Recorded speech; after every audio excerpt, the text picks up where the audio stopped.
सुप्रभात बच्चों, मैं आपकी हिंदी की अध्यापिका और आज हम हिंदी का पाठ 11 शुरू करने जा रहे हैं। इसका शीर्षक है समास। चलिए शुरू करते हैं पाठ 11। तो चलिए शुरू करते हैं पाठ 11 समास, जिसे अंग्रेजी में कंपाउंड कहते हैं बच्चों। चलिए अब देखिए, सबसे पहले समास होता क्या है। समास का अर्थ संक्षिप्त या छोटा करना है ना, शब्द व शब्दांशों को छोटा करके लिखना।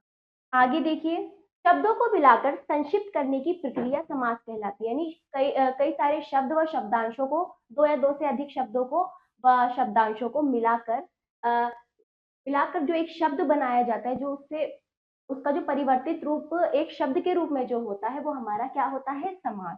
समास में क्या होता है, छोटा करना होता है, शब्दों को जोड़कर उनको छोटा करना होता है। ठीक है। उपसर्ग और प्रत्यय की भांति उपसर्ग और प्रत्यय की भांति समास में भी यौगिक शब्द बनते हैं, है ना। तो जैसे उपसर्ग और प्रत्यय से मिलकर शब्द बनते हैं, उसी तरह समास में भी कुछ इस प्रकार के शब्द बनते हैं। जैसे देखिए, ये क्या है, नील है कंठ जिसका। ये देखिए, कई सारे शब्द और शब्दांश है। नील है कंठ जिसका, नीलकंठ। तो ये क्या है, आपका समास। इन सब से मिलाकर आपने क्या बना दिया, एक शब्द बना दिया, नीलकंठ, जो इसी का ही अर्थ दे रहा है। नीला है कंठ जिसका, नीलकंठ। राजा की माता, राजमाता। तो आप राजमाता भी बोल सकते हैं, राजा की माता के बजाय संक्षिप्त रूप में, एक छोटे छोटे रूप में, है ना, छोटा करके राजमाता भी बोल सकते हैं। तो समझ में आया समास क्या है, शब्दों व शब्दांशों को छोटा करके लिखना। क्या समझ आया। चलिए आगे देखिए बच्चों, तो इस तरह से नीलकंठ और राजमाता क्या है, समास है। ठीक है, समास। उपयुक्त दोनों शब्द नीलकंठ तथा राजमाता समास के उदाहरण है। अब आगे देखिए परिभाषा, दो परस्पर संबंध रखने वाले शब्द जब एक सार्थक शब्द बनाते हैं तो उसे समास कहते हैं। जब दो या दो से अधिक शब्द जो आपस में क्या रख रहे हैं, संबंध रख रहे हैं, और उनको मिलाने पर एक सार्थक, जिसका कोई अर्थ निकल रहा है, ऐसा शब्द बन जाए, वही हमारा समास होता है। समास में दो पद मिलते हैं, इनमें पहला पद पूर्व पद और दूसरा जो अंतिम पद होता है, मतलब पहले वाला पूर्व और बाद वाला उत्तर पद कहलाता है। तो समास में दो पद होते हैं।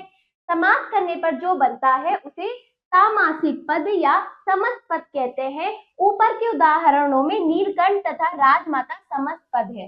देखो, समास का मतलब है संक्षिप्त करना, छोटा करना, लेकिन वो जो छोटा रूप है, जो छोटा रूप बनकर निकला है, उसे सामासिक पद व समस्त पद भी कहते हैं। कितना समझ आया। चलिए, सामासिक शब्दों के प्रयोग से भाषा में संक्षिप्तता, स्फूर्ति और उत्कृष्टता आती है। भाषा क्या लचीली बनती है, रोमांचक बनती है। ऐसे इस तरह के शब्दों को अपने अपने हिंदी पुस्तक में या फिर अपने जैसे कि कवि और लेखक अपनी रचनाओं में इस तरह के शब्दों का प्रयोग करते हैं, तो क्या है, पढ़ने में मजा आता है, रोचकता उत्पन्न होती है, स्फूर्ति होती है, उत्कृष्टता आती है। ठीक है। अब देखिए उदाहरण, राजा का महल कहने की अपेक्षा राजमहल कहना अधिक प्रभाव उत्पन्न करता है ना, अधिक प्रभाव उत्पन्न करता है। राजा का महल कहने की अपेक्षा राजमहल कहना अधिक प्रभाव उत्पन्न कर रहा है। तो समझ में आ रहा है, राजा का महल, कितनी लंबी बात, राजमहल। तो ये ज्यादा के ज्यादा प्रभावित है ना, भाषा के अंदर ऐसे शब्दों का ज्यादा प्रभाव है। बजाय आप इतनी बात को लंबा चौड़ा कहने के बजाय आप उसको छोटे तरीके से भी उसी बात को कह सकते हैं।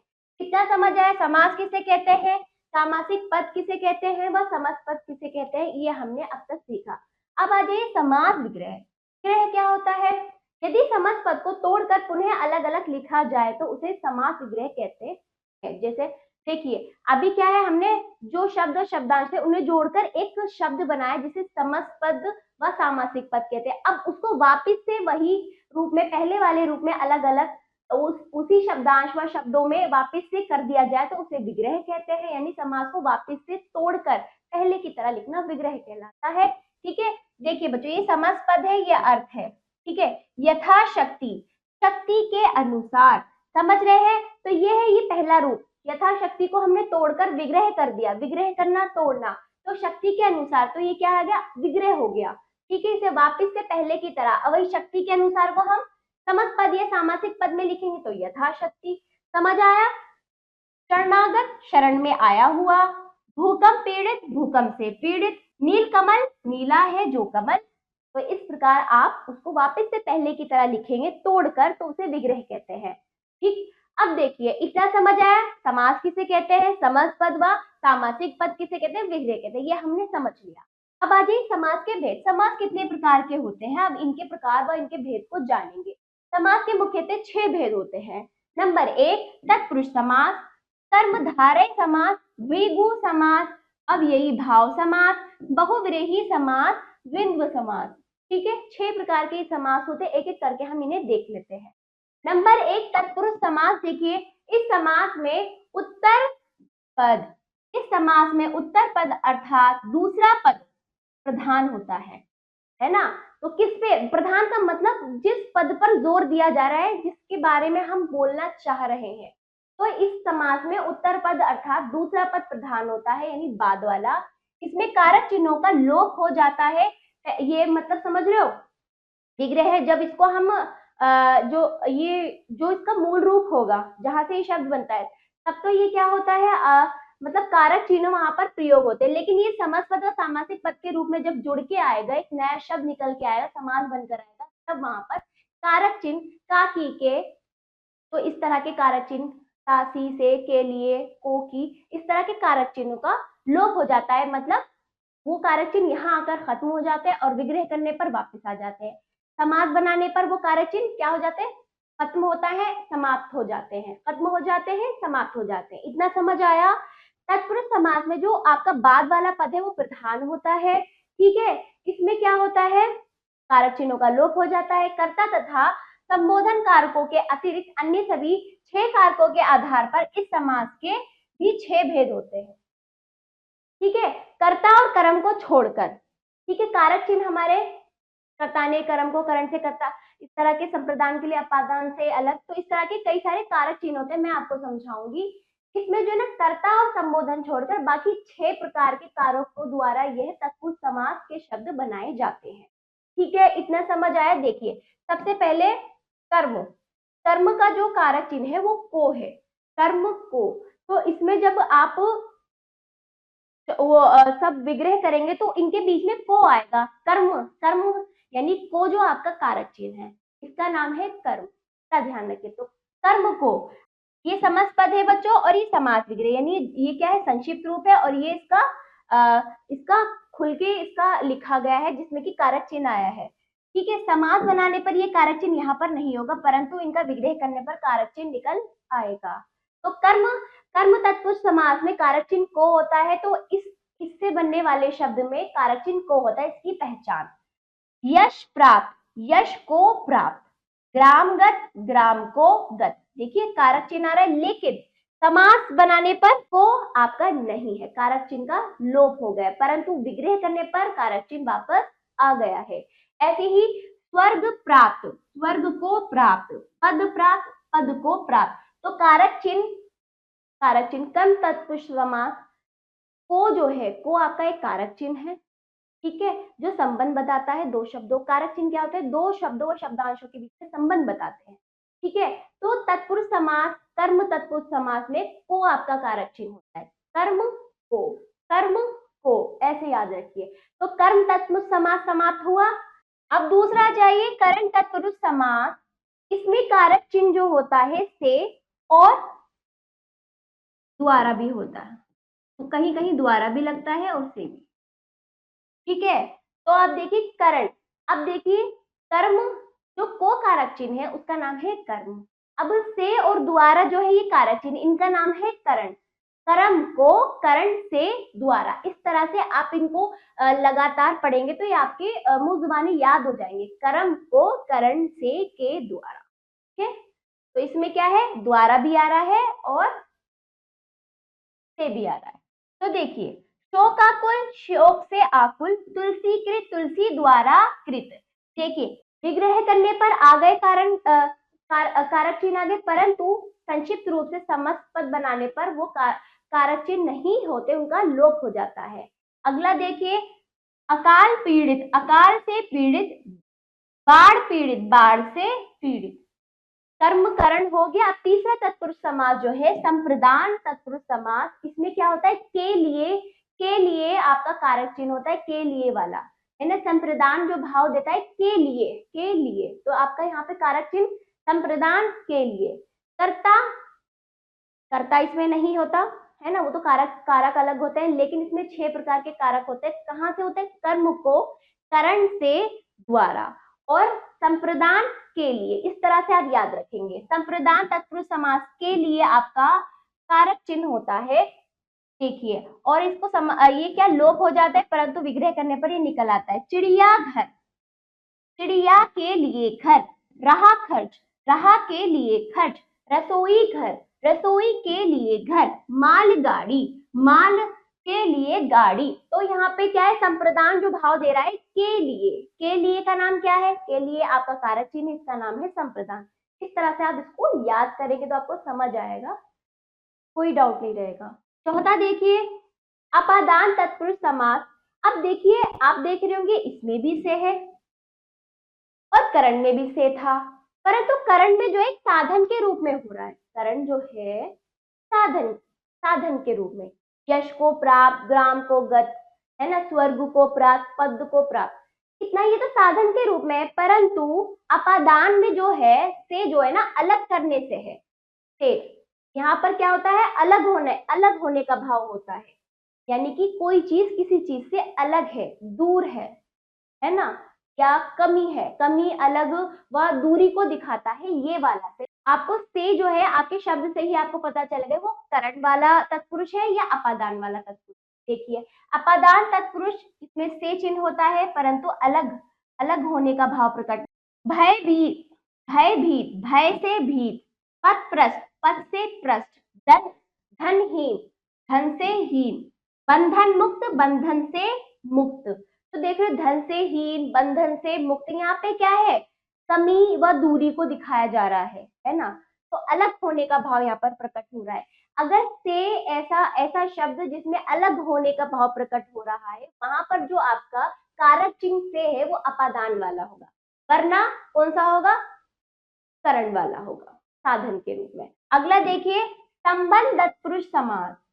संबंध तत्पुरुष समास का के की चिन्हों का लोप हो जाता है।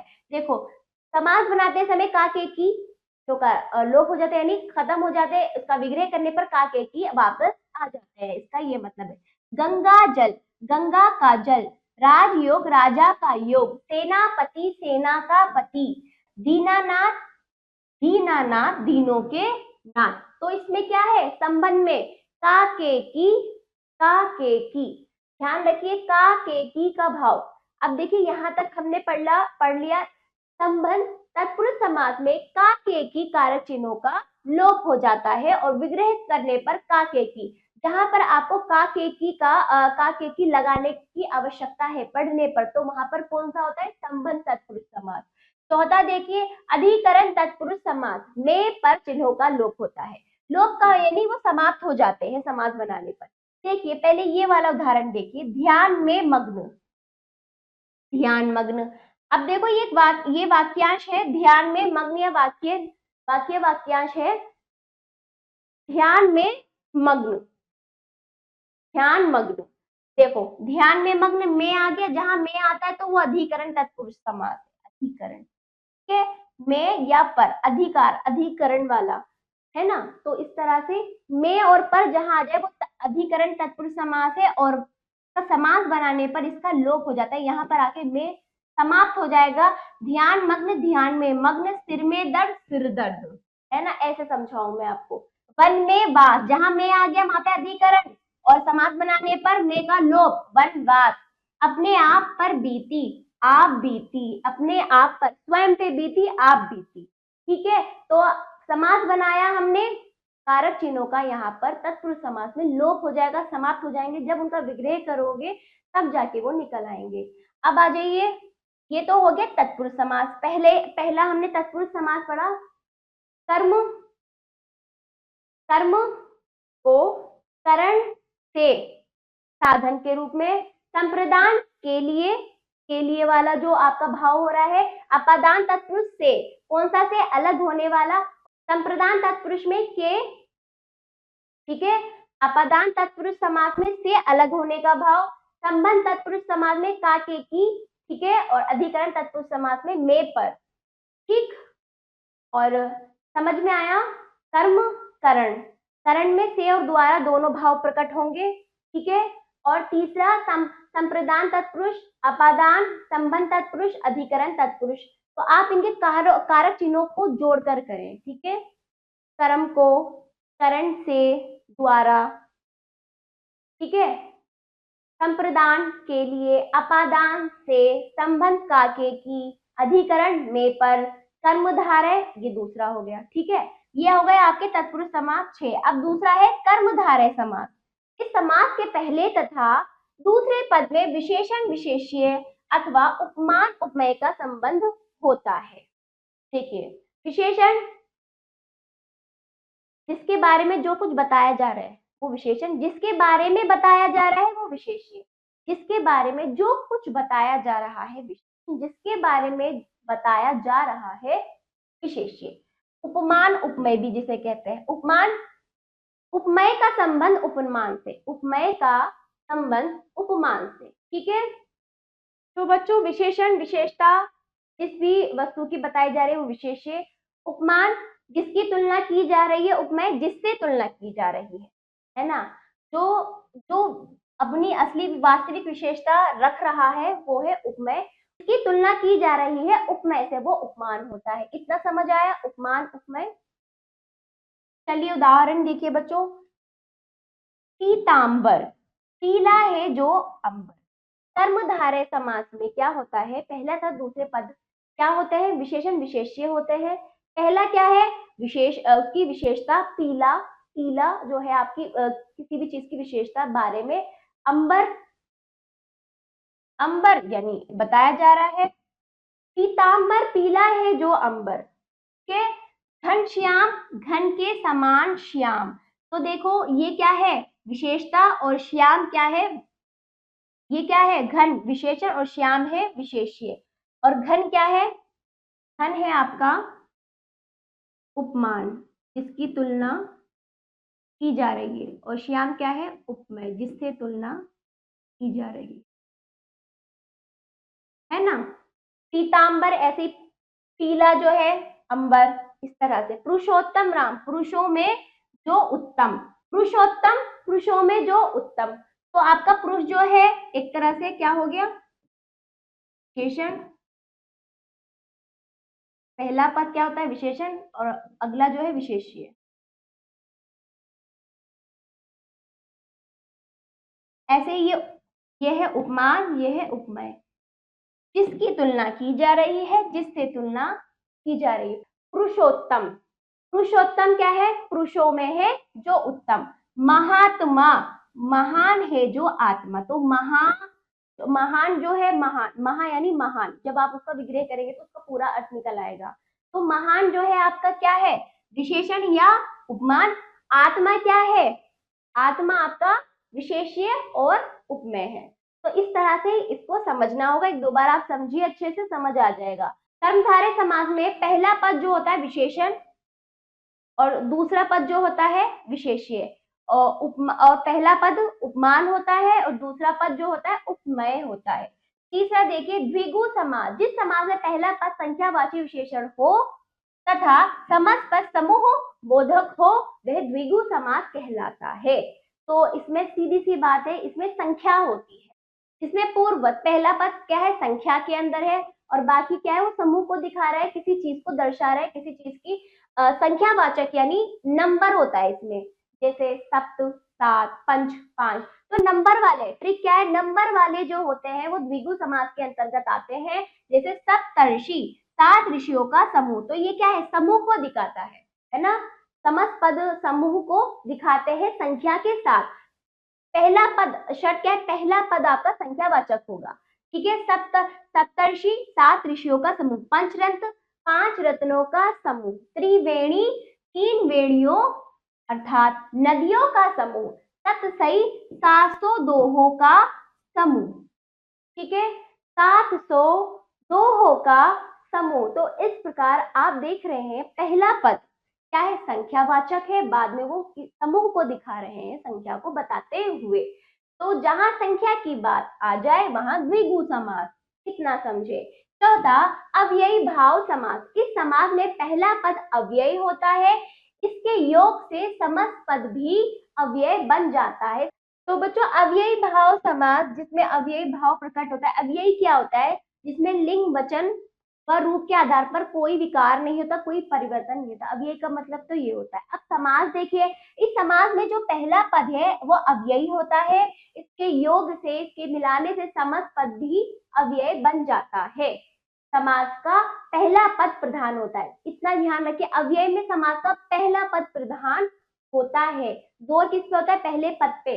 यथा समय, समय के अनुसार। यथा शक्ति, शक्ति के अनुसार। तो समय के अनुसार, अनुसार चलो, तो यहाँ प्रधान क्या है आपका, यथा जो है आपका प्रधान है। यथा आपका प्रधान है। आजीवन, जीवन भर, जो आपका आ है वो आपका प्रधान है। भर पेट, पेट भरकर। तो यहाँ पर पहला पद प्रधान होता है, और ये अव्ययी भाव का पहला पद अव्ययी होता है, जिससे और बाकी और शब्द इससे जुड़ते हैं तो पूरा समस्त पद ये क्या अव्ययी बन जाता है। ठीक है, जो सभी, चाहे लिंग हो चाहे वचन हो, सबके लिए यही ऐसा ही शब्द प्रयोग होता है, इसमें कोई परिवर्तन नहीं होता। इस कारण से अव्ययी भाव समास कहते हैं। पांचवा देखिए, बहुव्रीहि समास। बहुव्रीहि समास, जिस समास में पूर्व अर्थात पहला तथा उत्तर अर्थात बाद में दोनों पद से कोई भी पद प्रधान ना होकर, इनमें कोई भी प्रधान नहीं है, इनमें जो अर्थ है वो किसी और को दिखा रहा है, कोई अन्य पद की प्रधान हो, कोई अन्य पद ही प्रधान हो, वह बहुव्रीहि समास कहलाता है। इसमें क्या, ना तो पहला पद प्रधान होता है, ना पहले पद की बात हो रही है, ना दूसरे पद की बात हो रही है, दोनों पद किसी तीसरे की बात कर रहे हैं। ठीक है, इतना ध्यान रखिए। समस्त पद देखिए, समास विग्रह है।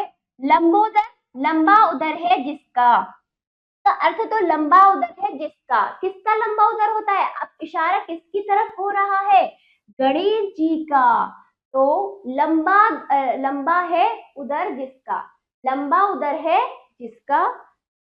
लंबोदर का अर्थ तो क्या है, लंबा उदर है जिसका, इसका अर्थ है। लेकिन ये किसकी बात कर रहे हैं, किसकी तरफ, तीसरे की तरफ। कौन, गणेश जी। तो बहुव्रीहि समास में ना तो पहला ना दूसरा, इन दोनों में से कोई प्रधान नहीं होता, किसी तीसरे की बात होती है, जिसकी बात होती है वही प्रधान होता है।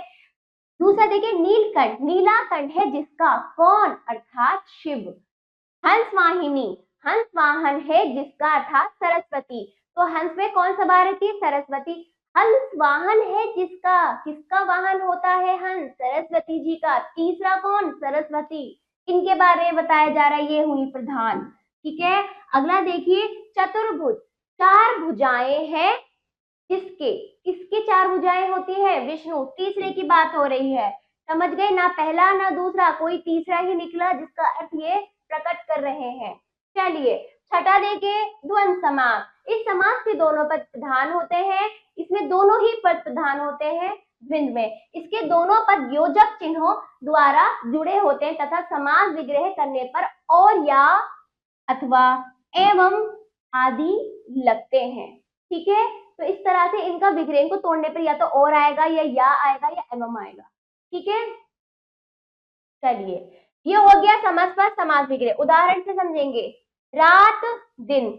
देखो बच्चों, इसमें योजक चिन्ह तो होता है, योजक चिन्ह होता है, परंतु योजक चिन्ह होना काफी नहीं है, शब्द एक दूसरे से उल्टे होनी चाहिए।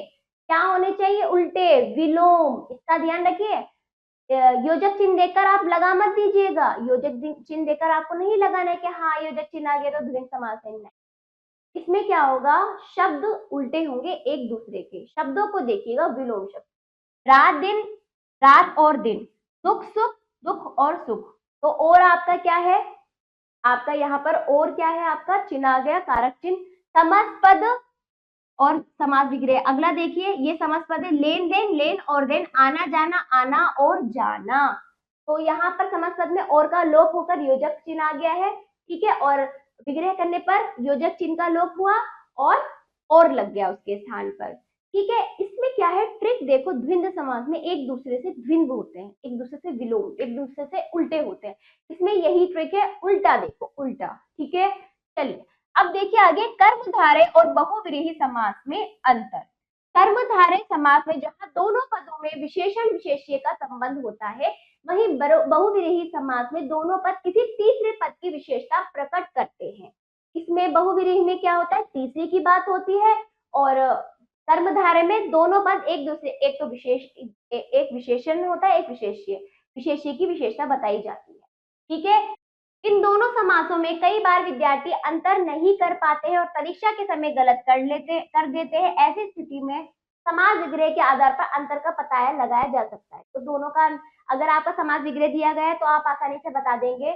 यदि यदि दो की बात हो रही है, आपस में तुलना की बात हो रही है ना, उपमान उपमेय की बात हो रही है, यहाँ पर उपमेय कमल है, उपमान क्या है, नयन है, नयन कमल की तरह, यहाँ तुलना की जा रही है, समान बताया जा रहा है, दो की बात हो रही तो कर्मधारय, और जहां तीसरा भी आ गया, कमल के समान नयन जिसके अर्थात विष्णु, तीसरा भी आ गया तो बहुविरही, इतना अंतर रखना। ठीक है बच्चों, बहुविरही और द्विगु समास में अंतर। अब देखिए अंतर देखते हैं, अंतर में क्योंकि बच्चों जब बनाएंगे तो कंफ्यूजन होती है, तो अंतर देखना जरूरी है।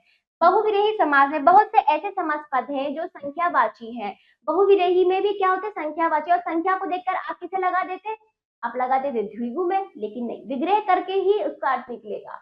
ठीक है, अतः इन समस्त पदों और द्विगु समास के समस्त पदों में अंतर समास विग्रह करके ही किया जा सकता है।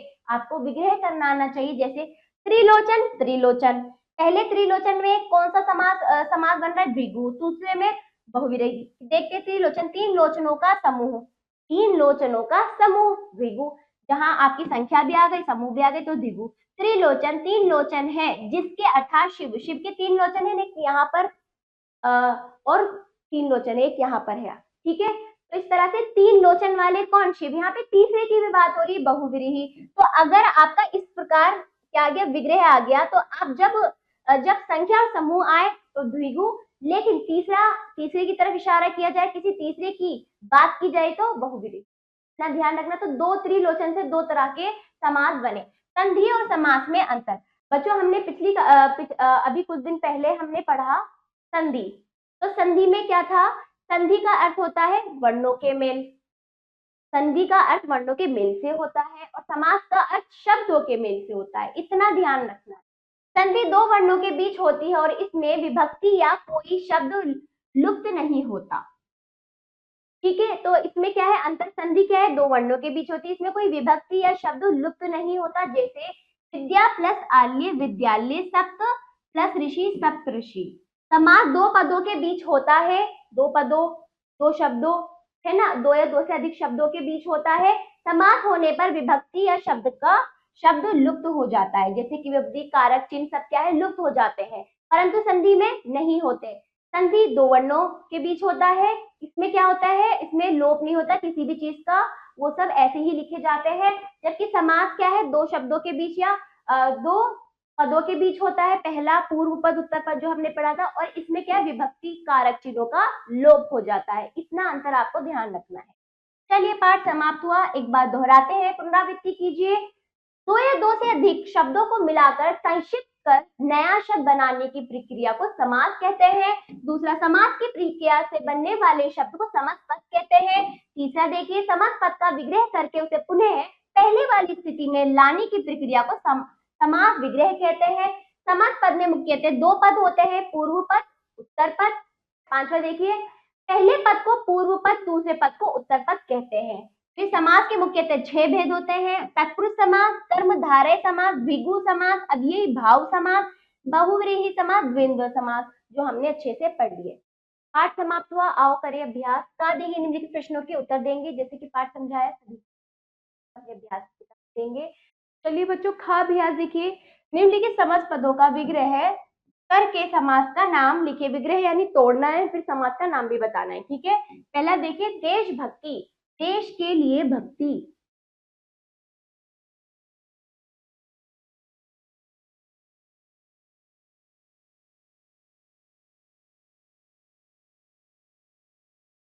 ये कौन सा है, ये तत्पुरुष समास है, लेकिन तत्पुरुष समास में कौन सा तत्पुरुष समास है, ये है संप्रदान के लिए, संप्रदान वाला समास है। ठीक है,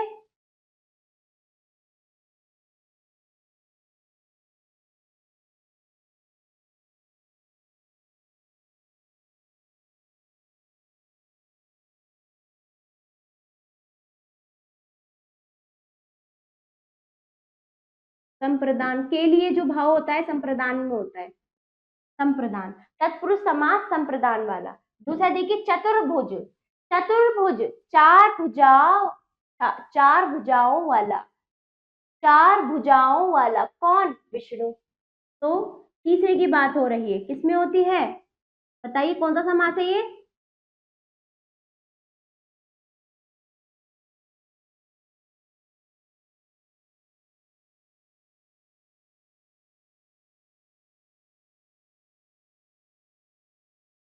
कौन? विष्णु। विष्णु जी की बात हो रही है, ये है बहुव्रीहि।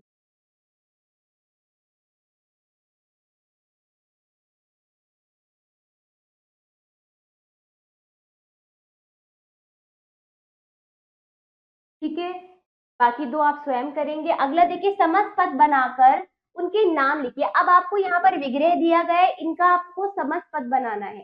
चार मासों का समूह, चौमासा, चौ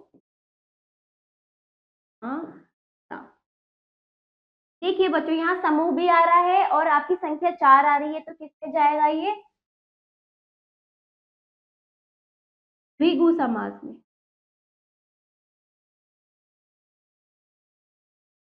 जो कि संख्यावाचक होता है। ठीक है, द्विगु समास। जन्म भर, जन्म भर का आपका समस्त पद क्या होगा? आ, जन्म। और इसमें कौन सा है? अव्ययी भाव समास।